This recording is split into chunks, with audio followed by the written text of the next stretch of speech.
There's no feeling like this if that is not love. Well, thank you very much, choir, sa sinang mensahe sang ambahanon. Kag salamat sa Ginoo nga buhi pa kita. Ay, ara pa kamo da. Salamat sa Ginoo sa kagayunan nga iyagid kita gin pakamaayo physical, emotional, kag spiritual. Sa kadamo nga mga challenges, mga kauturan, aton gid ginuna ang buluhaton sang Dios. Glory to God. Last Sunday na buwas ni Pastor June no, sa US, and he will be coming back by February 5. He will be able to come back here in Bacolod, and he will be preaching tomorrow in the church where our prayed and supported missionary also nga in charge sa Haven of Grace, our dean of the college, or our dean of the Haven of Grace Seminary, Dr. Tim Valiente. So we will pray that God will empower him today.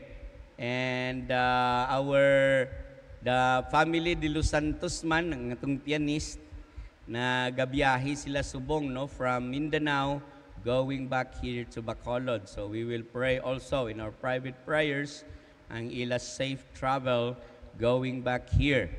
Okay? So amo ni ang aton nga mga challenges, and of course kada isa sa aton may mga challenges man, kagabay pa nga i-empower kita sa Ginoo. And part of our service this morning, in the first service and in the main service, is our communion.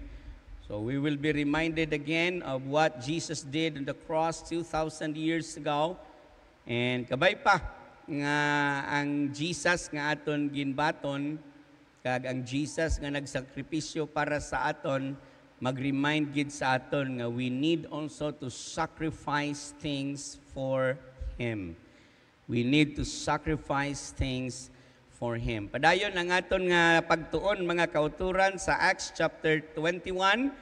Nagligad nga Domingo gintun-an naton ang biyahe ni Pablo no, from Miletus going back to Jerusalem. Hindi mapunggan ang tagipusoon sang isa ka alagad sang Dios. And this chapter marks the end of the third missionary journey and the beginning of Paul's journey to Rome. Diri sa Jerusalem. Ano gid ba lang tuyo ni Pablo nga mapuli gid siya sa Jerusalem, kag ginhambal na ni Agabus, ginhambal na sang Holy Spirit sa iya that he will be persecuted and he will be suffering in Jerusalem. And yet we are reminded in Acts chapter 20, he said, "None of these things move me." What is in the heart of Paul that even the Holy Spirit and the believers would try to stop him from going to Jerusalem, he can't be stopped. Well, we know, brothers and sisters in the Lord, that Paul's heart is for the Jews to be saved, not in the Jewish religion, but also in Christianity. But not only that, he wanted also many Gentiles who would come to know Jesus. And so his first, second, and third missionary journey, he focused more on the Gentiles, but he also focused on the Jews. In fact, aton ina mabasahan diri sa dinalan sang kasulatan mga kauturan ang mga ginhimo ni Pablo kag ang pagahimuon sa iya diri sa Jerusalem. So I divided this last portion of Acts 21 into two. Verses 17 to 26 is the first part, and next Sunday, God willing, we will talk about verses 27 to 40. Ano ang natabo sa kay Pablo diri sa Jerusalem? Because as Agabus and the believers in Europe and in Asia would try to stop him from going to Jerusalem. So amuning beginning of the suffering of Paul in Jerusalem. But another commentator said, makita natin diri pag the way Dr. Luke narrated the story, wala niya namang gin-detail gid ang tanan, kundi he is setting the geographical sketch of the life of Paul before he will be going to Rome. Dumduman naton sa Romans, no, chapter 1, siling ni Paul, I long to see you there in Rome. He tried so many times, but he was hindered. And this story in Acts chapter 21 sets the course of Paul going to Rome. So amo na ni ang beginning nga makakadto na siya sa Rome to present himself to the Caesar. And Caesar that time is Nero, one of the fiercest emperor in Rome. Nga he attacked Christians and he accused Paul of being the leader. That's why Paul was beheaded in the time of Nero. That is his death wish. Diri, as we go along chapter 21 to chapter 28. So aton anay basahon mga kauturan ang dinalan sang kasulatan sang Dios, Acts 21:17 to 26. The Bible says, and when we were come, take note of the word we. Again, basta may we gani, Dr. Luke is involving himself in the trouble. Diin nagsugod from Miletus, okay, Acts chapter 20, nag-upod na ya si Dr. Luke up to Jerusalem. And when we were come to Jerusalem, the brethren received us gladly. Verse 18, and the day following, Paul went in with us unto James, and all the elders were present. And look at verse 19. When he had, chapter 18, with us, at verse 18, with us, pero sa verse 19, he had, Paul saluted them. So, for any reason, we are no longer informed that Dr. Luke is with Paul when Paul presented and reported to the Jerusalem church what had happened to the ministry in the first, second, and third missionary journey. So, out na, munang comment, no? Sa verse 18, nag-out na si Dr. Luke, ginarate niya na lang in general what had happened in verse 19 to 26. So, he declared particularly what things God had wrought among the Gentiles by his ministry. And look, verse 20, when they heard it, they glorified the Lord. Just like the first missionary journey, Acts chapter 13 and chapter 14. When Paul reported, they glorified the Lord. But look at the sugpon. And said unto him, thou seest, brother, how many thousands of Jews there are which believe, and they are all zealous of the law. And they are informed of thee, that thou teachest all the Jews which are among the Gentiles to forsake Moses, saying that they ought not to circumcise their children, neither to walk after their customs. Kita nyo, nagtigbaliw ang istorya? Nakita nyo ang accusation? Amo ni mga kauturan ang aton nga pagatagaan pagtagad sa sini nga aga. Verse 22, what is it therefore? The multitude must needs come together, for they will hear that thou art come. Do therefore this, that we say to thee, we have 4 men which have a vow on them. Them take and purify thyself with them, and be at charges with them, that they may shave their heads, and all may know that those things whereof they were informed concerning thee are nothing.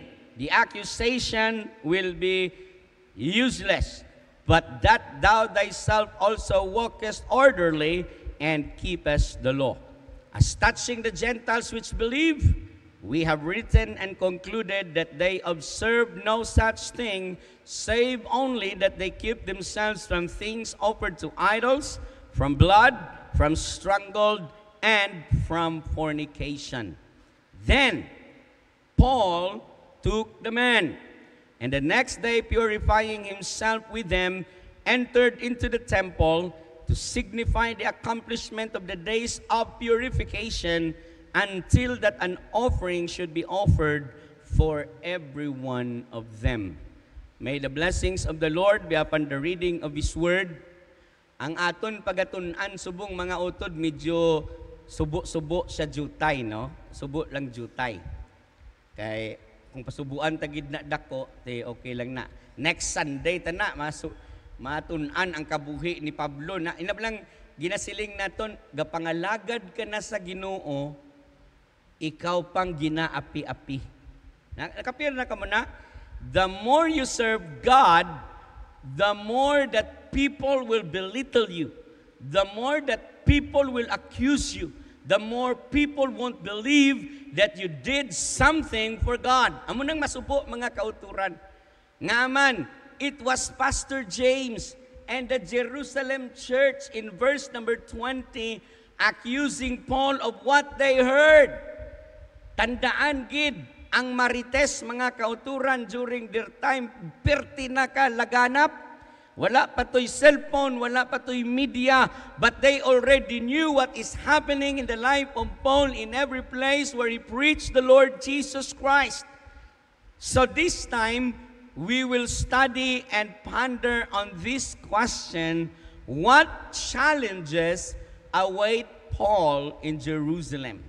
Ano gidni nga mga challenges? Okay? Ginhambal ni Agabus, ginhambal sa mga kauturan. Even the Holy Spirit reminded Paul that you will suffer many things in Jerusalem, and yet here he is. Well, lantawon ta, amo nang utok ni Pablo, lantawon tabi kung tuod ning ginambal. No. Paul is so passionate. Makita naton in Romans chapter 11 or chapter 10 and 11, he wanted that all the Jewish family, all the Jewish people in Jerusalem will be saved. And even his kinsmen. Amo nang handom ni Pablo, gabagabagagid ang tagipusoon ni Pablo nga ang iya nga mga kaparintihan, ang iya nga mga kapwa Hudiyo sa Jerusalem were unbelievers of the Lord Jesus Christ, and he would like to risk himself to go and preach to them the gospel. Pero anong natabo? Apat ka mga butang, mga kauturan ang makita naton sini nga mga bersikulo sa Acts 21. Sugpunan talang nagaling next Sunday. Apat lang anay. What challenges await Paul in Jerusalem? Well, the first two are good. Number one, they were gladly accepted by the brethren. Hi, welcome. Welcome back, Brother Paul and the team. We're happy to see you today. Doon ka namin lang, no? May ara sila, welcome committee. Kay siling sang verse number 17, and when we were come to Jerusalem, the brethren. Who are these brethren? They are the believers in Jerusalem composed of Jews and Gentiles, of which Pastor James is the pastor of the church. Who is this James? James, the half-brother of Jesus. Basi ma-confuse ka mo sa James nga ginpatay ni Herod sa chapter 12. Ang James to ya, brother to ni John. Okay? Si James to ya, brother ni John. Ini nga James diri, the half-brother of Jesus, ulihi pa ni siya napatay. Kagabalo, kasya ni ang nagsulat sang Book of James. Ini si James nga ginhambal diri. Kag we know, one day we will study the Book of James.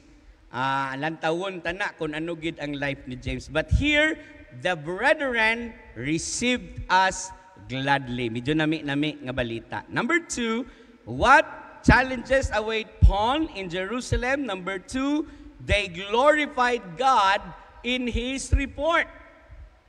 Ay, salamat sa Ginoo. Verse 18 to 20a. Siling sang Bible, and the day following, pag-abot nila, pauwi sila anay, the next day, Paul went in with us unto James, and all the elders were present. Kilala niyo na mga elders dira, the 12 disciples, and the leaders of the Jerusalem church.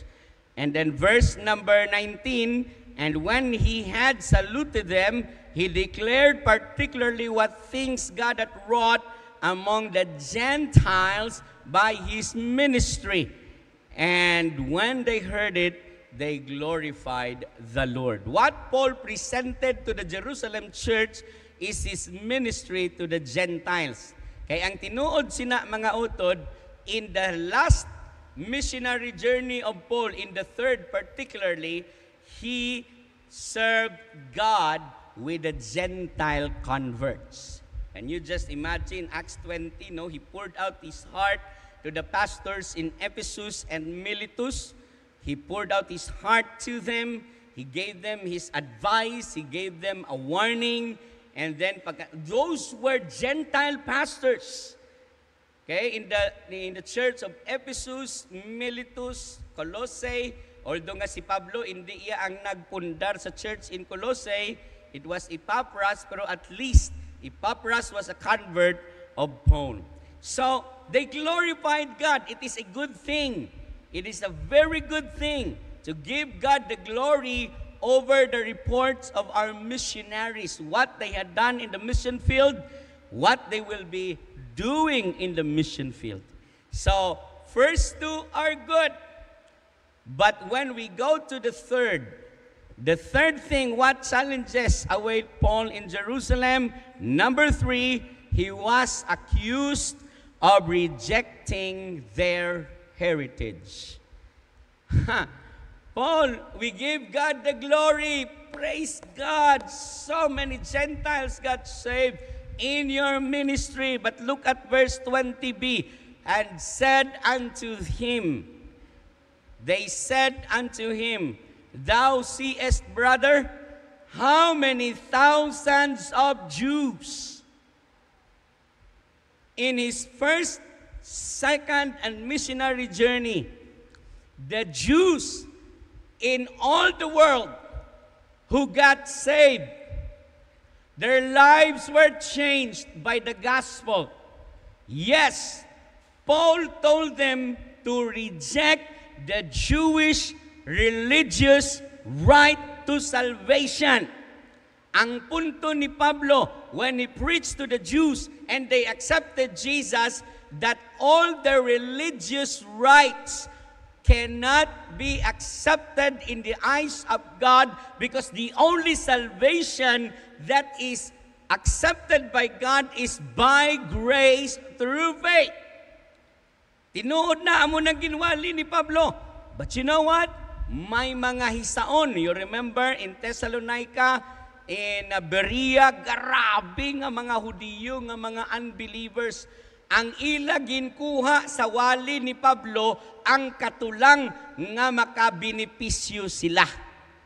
Di kita mo si Pastor Paul, ang iya ginawali, false doctrine. Imagineun mo, hindi na part ang circumcision sa kaluwasan, hindi na part ang mag-offer ka sa Ginoo sa imo, agud makomplete ang imo kaluwasan, because for the Jewish people, obeying the law and the sacrifices and the circumcision makes them acceptable before God. But Paul's preaching is different. No! You cannot be saved by religious rites. You will be saved by the grace of God through your faith.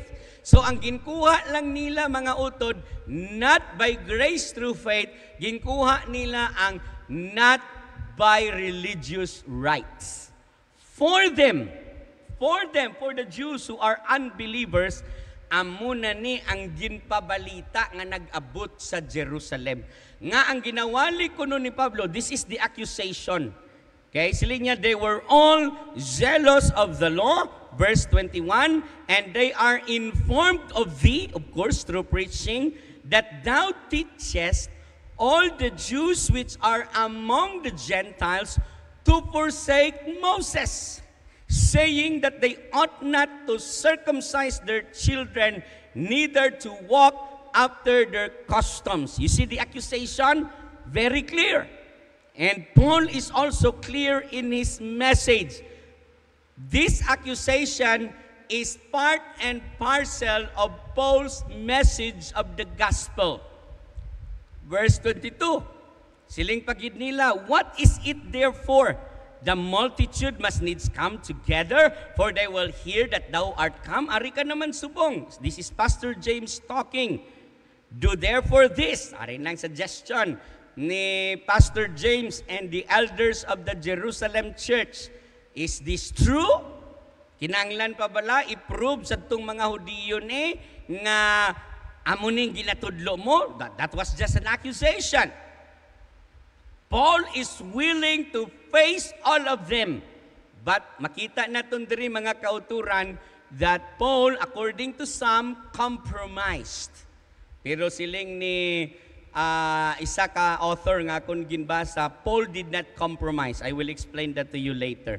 Siling ni James, Pastor James, do therefore this, that we say to thee. So, muna ning pinaka-problema mga kauturan, kung ang mga leaders, kanang pudiruso na, they live by the rules, ang ilang ministry na, may mga rules na, may mga set of standards.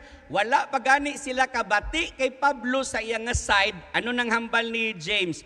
Do therefore this, that we say to thee, we have 4 men which have a vow on them. Verse 24, them take and purify thyself with them, and be at charges with them. Ini nga ginpahimo nila kay Pablo is connected with the Nazarite vow. This is not obligatory actually. This is according to your will, volition. So kung himuon mo ni, okay ra. Kung hindi pod, okay man. Pero kung himuon mo ni, ang verse 24, it speaks that you are giving an oath to God that you will serve Him with pure hearts. So amuning ginpahimo nila kay Pastor Paul. Siling nila, purify thyself and be at charges with them, that they may share their heads, that they may shave their heads. That's mourning. And all may know that these things whereof they were informed concerning thee are nothing. Tanawan nyo ang ginatawag nga unjust nga paglitis kay Pablo. Wala pa sa ka-eksplikar ha. Nabatian pa lang ni Pastor James, pero may ginhulog na si Pastor James nga himuon ni Pablo. Maayo na, hindi.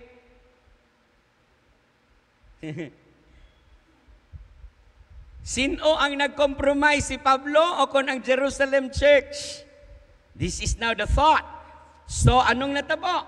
Siling niya, but that thou thyself also walkest orderly and keepeth the law. Verse 25. Last verse. Sa accusation. Next. Verse 25. Naghang. Okay.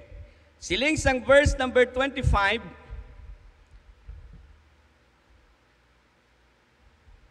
Ang akon nga ginubra gali ang nagproblema. Sige lang, okay lang.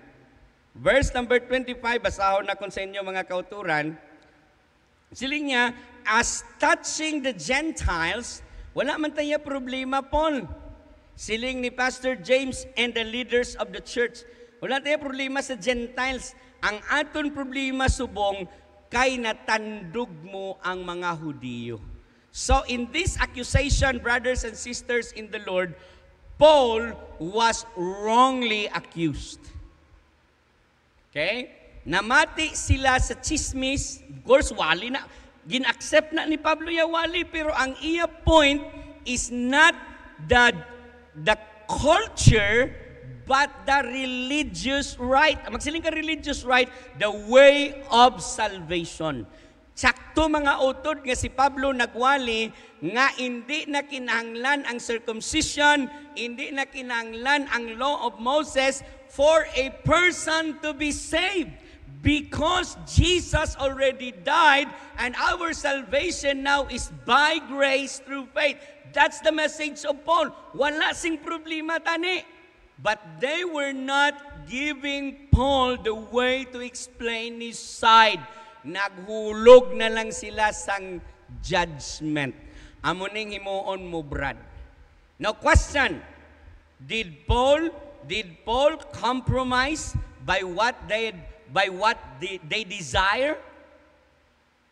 Nag-compromise bala si Paul? Kay dapat siling nila, Paul, amo ning himuon mo ha. Kay amo ning ginawali mo sa mga Hudiyo, perting sukuan nila, lain nila buot, balaan ta na next Sunday kung anong natabo, pero ari na lang himuon mo. You need purification by that. Ina naman ang purification sa verse 24 is cultural practice. Again, this what they ask of Paul is their cultural practice, no connection with salvation, but connected with their passion to live for God. Amo na nga kinanglanon ni Paul, daluning apat, bayran niya ning apat, ang animal sacrifice. Actually, there are 7 days ang required for them to be purified because that is according to the law and practice of Moses. Gintudlo nila sa sininga concept of the cultural practice. 7 days ang required. But we know in the next verses, wala pa'y 7 days, ari na ang riot sa Jerusalem. So next Sunday na lang na. Ano makita naton ikaapat? What challenges await Paul in Jerusalem? Number 4, he proved to them that he was culturally Jewish, but no longer religiously Jewish. Paul did not compromise in doing what Pastor James and the church leaders would desire. He is not compromising, but instead he is telling and showing them, I am a Jew, I am under the so-called cultural practice of the Jews, but no longer connected with the religious Jewish practices. I am saved by the grace of God, but I am a Jew, and so I will abide to your desire. Look, verse 26. Then Paul took the man. Ang ini nga practice, mga kauturan, it requires a rich person nga iya librihon ining apat. So gapamatuod gid man si Pablo nga may kaya gid man sa gali. Nga man, ining apat ni, he took the men, and the next day purifying himself with them entered into the temple to signify the accomplishment of the days of purification, until that an offering should be offered for every one of them.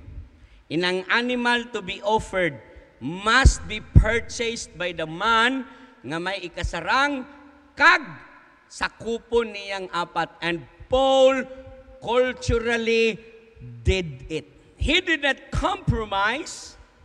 He just showed them that he is still a Jew in culture, but never in his message of the gospel that circumcision and obeying the laws of Moses can make a person righteous in the sight of God. So makita naton mga kauturan that Paul in Jerusalem was tried and justly. Okay? So ini nga mga butang hindi lipod. Amo na nga kung ikaw nagapangalagad sa Ginoo, hindi ka makibot kung ibilittle ka, suyaan ka, i-backbite ka, sang kadamaan. That's part of our service of God. Amo ning makita naton kay Pablo, he is so passionate enough to come to Jerusalem, and yet what he received, even Christians wrongly accused him. Basi matabo na bala di sa aton fellowship nga gin-accuse ka sang utod mo. Don't be shocked. That's part of the game. That is how the devil works. That is how the devil would try to stop you from your passion in doing the task of God. Gani mga kauturan, sa sining ginhimo nila kay Pablo, we can learn things here. Number 1, serving God is challenging. Nga man, what makes serving God challenging? Sometimes, people are happy because of your ministry. Sometimes, they are not. And sometimes, you will be wrongly accused. But this is my challenge for every one of us. Please, don't easily quit. Please, don't easily give up. Amo man na nagali ang inyong pananaw sa kuha, di na ko. No. Stand with Paul. He was wrongly accused, si James, and then the church leaders in Acts chapter 15, nag-isa ila tagipusoon in the Jerusalem Council. Nagtigbaliw sa Acts chapter 21, they wrongly accused Paul of his message to the Jewish and to the Gentiles that the laws of Moses cannot save. Circumcision cannot guarantee salvation, only by grace through faith. Dira mga kauturan, namati ang Jerusalem Church kag indi sa baba gid mismo ni Paul. So bad. So bad for others. Nga wala pa gani na pamatian ang isa ka side, grabe na ang judgments. Sa aton mga kauturan, kung nakabati ka sang balita parte kay so and so, do not believe immediately until you know the other side. Do not put judgment or accusing them wrongly without knowing the other side. Paul was wrongly accused by Pastor James and the church leaders in Jerusalem by giving him, do this. And Paul did it not because of his religious connection, but because of his cultural heritage. Paul did it to show them that I am a Christian Jew. Wala kuya gatudlo nga hindi na sila mag-obey sa law ni Moses. Kay ang akon paggiwali sina parti kaluwasan, hindi parti practice. And so I hope next Sunday ba mga kauturan, siling ni James, kinanglan mo pa bala nga makadto sila diri, agud mamati sa imo, bow sa verse 28. Basahan nyo na nga daan in advance para may idea na kamo on what happened next. What challenges await Paul in Jerusalem? Amo tong apat, and I hope and pray that we also will be faced with a challenge that as we serve God, we cannot please everybody. If they throw negative words at you, serve God still. Don't quit. This is the life of Paul until he died. 21 to 28 already talks about the sufferings of Paul, the challenges of Paul before his death. So medyo exciting na mga kauturan ng aton pagtuon.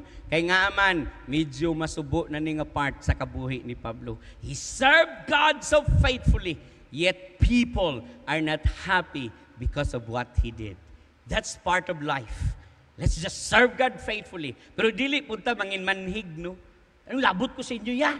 Kung na mo nang hambal sa akon. No, don't do that. Submit yourself. Still be humble in doing the task of God. Jesus, our Savior, is our model for that. Kabay pa, nga napakamaayo kita sa pulong sang Diyos this morning. Lord, kabay pa buligan nimo kami. What happened to Paul? What challenges Paul? In Jerusalem, medyo masubo. He was wrongly accused, but Lord, He showed them that He is culturally bound still as a Jew, but no longer a religious one. Buligi man kami, Lord, kay samon pagpangalagad sa imo, challenging pud kaayo. We cannot please everybody, but Lord, just give us the heart to submit our will before you and humble enough to accept the challenge and just live for your glory and for your honor. We pray, Lord, that you will bless Maranatha Baptist Church and all your people here, that we will be able to focus our attention in doing the task you've entrusted us to do. When you left for glory 2,000 years ago, you left us with a great commission. Kabay pa, Lord, nga ini nga iglesia magpadayon sa pagpanaog sing kalag, magpadayon sa pagpabakod sa mga kauturan, kag magpadayon sa pagdayaw sa ngalan ni Ginoong Jesus. Kay man, Lord, that's the reason why we exist in this life and while we wait for the soon return of our dear Lord and Savior Jesus Christ. Bless us, Lord, as we continue worshiping you today, for in Jesus'